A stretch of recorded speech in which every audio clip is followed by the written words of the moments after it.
Bueno, este es el código que nuestro equipo utilizó para hacer el problema. Aquí al principio podemos ver las dos librerías que utilizamos. Una obviamente era para generar números aleatorios y la otra era para usar la función sleep, que nos permite hacer como un intervalo entre cada función para que el código no se vea muy lento o pueda haber un espacio entre cada salida y entrada. Este, También tenemos aquí la matriz de los carriles en verde. Este es para cuando las intersecciones vayan a estar en verde y las demás en rojo. Le llamamos que están prendidos cuando están en verde. Entonces aquí podemos ver que esta es la matriz cuando el A y el B están en verde. Esta es la lista cuando el B y el F están en verde, cuando el E y el F están en verde, cuando el C y el D, y etcétera. Esta es una matriz o varias listas que se encargan de hacer esto. Luego tenemos aquí abajo este, los carros en cada carril. Obviamente para inicializar los valores pues lo ponemos todo en cero porque el tráfico vamos a comenzar la simulación en que todos los carriles están vacíos y le agregamos un nombre a cada carril para poder identificarlos, los que ya mencionamos de la A a la H.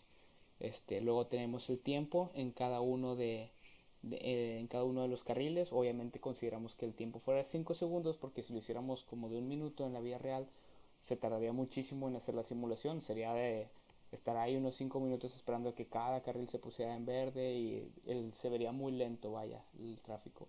Entonces por eso lo pusimos de 5 segundos, así se puede apreciar muy sencillo pues los cambios. Aquí ya vamos a empezar ahora sí con la definición de cada una de nuestras funciones. Esta es la de agregar tráfico a los carriles. Básicamente de eso se trata. Se genera el tráfico para cada uno de los carriles y es a raíz de un número aleatorio con la librería que declaramos al principio. Con esta librería nosotros usamos la función randint que va del 1 al 15. Esto significa que va a agregar un número random del 1 al 15 y aquí vemos que se suma a la cola de los carros del carril, ¿verdad? Entonces, pues cada vez que vaya a ejercerse pues esta función se van a agregar un número aleatorio de carros y luego va a desplegarlo ¿cómo se llama? Con un print. Se va a desplegar pues la cantidad de carros que quedaron al final. Luego vamos a ver la simulación de cruce de semáforo. Esta es la función que creo que es la más grande que hicimos, donde guardamos los estados de los semáforos, por ejemplo, y imprimimos en qué estado se quedó. Cuando los semáforos decimos que están prendidos, les damos el valor de 1. Esto significa que están en verdes, como ya lo habíamos hablado antes. Entonces, cada vez que obviamente no vaya a estar en 1, va a estar en rojo, que va a ser apagado. Cuando está en rojo se agrega un número de carros del 0 al 5. Obviamente, pues igual y no llega ningún carro al carril, o pues pueden llegar máximo hasta 5 carros con la misma función que ya lo hicimos. Y es muy parecido a la función pasada. Y si está en verde, obviamente aquí es donde nomás se hace el cálculo de los carros que van en el carril. Básicamente por cada segundo, resumiéndolo, por cada segundo se va a liberar un carro. Entonces si dura 5 segundos el semáforo, pues se van a liberar pues de 5 carros.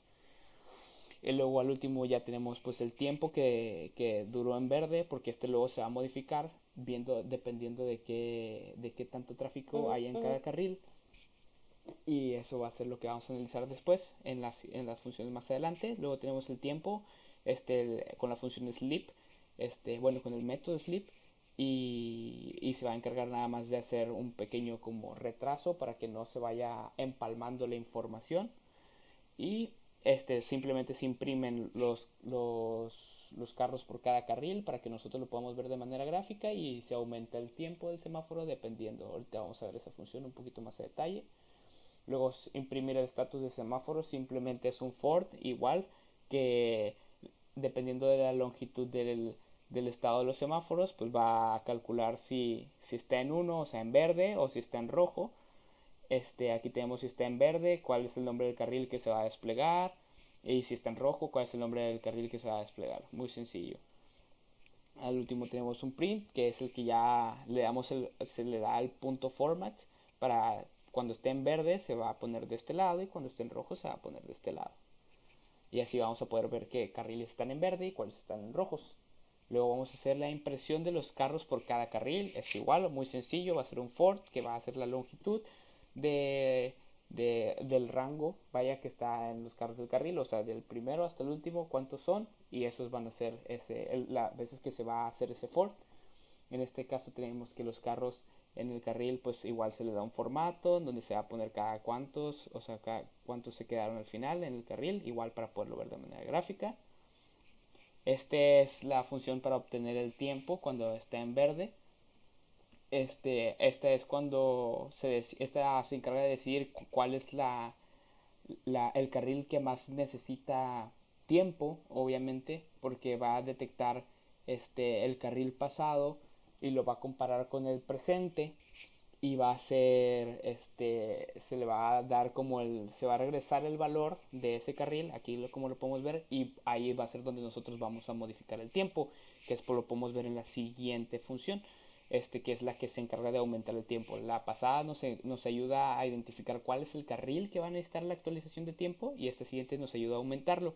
Entonces, aquí podemos ver, muy sencillo, pues el tiempo por carril lo inicializamos una vez más, son 5, como ya lo teníamos por default, es el número mayor. Y luego vamos a hacer el proceso de identificar el carril anterior y nos va a dar igual a un carril nuevo, y ese carril lo vamos a comparar y va a ser igual a nuestra cola de carriles, y al final de cuentas simplemente vamos a cambiar el tiempo por carril, en vez de 5 lo vamos a cambiar a 8, y así es como vamos a hacer que se libere más. Entonces, en vez obviamente de liberar 5 carros por los 5 segundos que eran, vamos a liberar 8 carros por los 8 segundos que van a hacer en ese tiempo en verde. Luego aquí es donde empieza la ejecución ya del programa.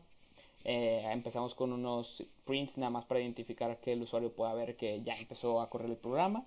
Y empieza la simulación con el primero, que es agregar el tráfico de carriles, y de ahí en fuera todo va corriendo perfectamente. Pusimos un while para que se pudiera loopear el programa y se pudiera ver la simulación por horas. La manera más sencilla de salirse es simplemente con control Q o control C, dependiendo de qué sistema operativo estemos manejando, pero en Windows es control C. Y vamos a probar el código para poderlo ver. Aquí obviamente para codificar usamos Python versión 2. La 3 es la más actual, pero muchas empresas actuales deciden usar el Python 2 porque es muy amigable, hay muchas librerías muy sencillas de usar. Entonces nosotros decidimos usar por eso Python 2. Aquí podemos ver que usamos el código Python con el comando de -2, que es la versión, y nuestro archivo. Aquí vemos cómo empieza la simulación, vemos cuáles son los carriles que más tienen tráfico. Por ejemplo, aquí de 13, aquí vemos que está el de 18, y aquí vemos que está aumentando. Ahora sí, aquí ya podemos ver el incremento del tiempo en los semáforos y vemos cómo redució el E, por ejemplo, de los 20 a los 12. Le voy a dar comando C para poder terminar y poder ver un poquito más esto de cerca. Aquí todavía no se había hecho la actualización del tiempo. Sin embargo, aquí se agregan, podemos verlo en el carril E, 2 carros más, mientras que estaba en rojo. Ahora sí que es su turno de avanzar, por así decirlo, que le toca en verde. Se hace la actualización del tiempo a 8 segundos y podemos ver que de 20 reduce a 12 segundos, comprobando que el código funciona y que detecta cuál es el carril que más tráfico tiene y lo hace como extender más el tiempo en verde. Y eso sería todo. Esto es nuestro programa. Eso sería todo por la parte del video.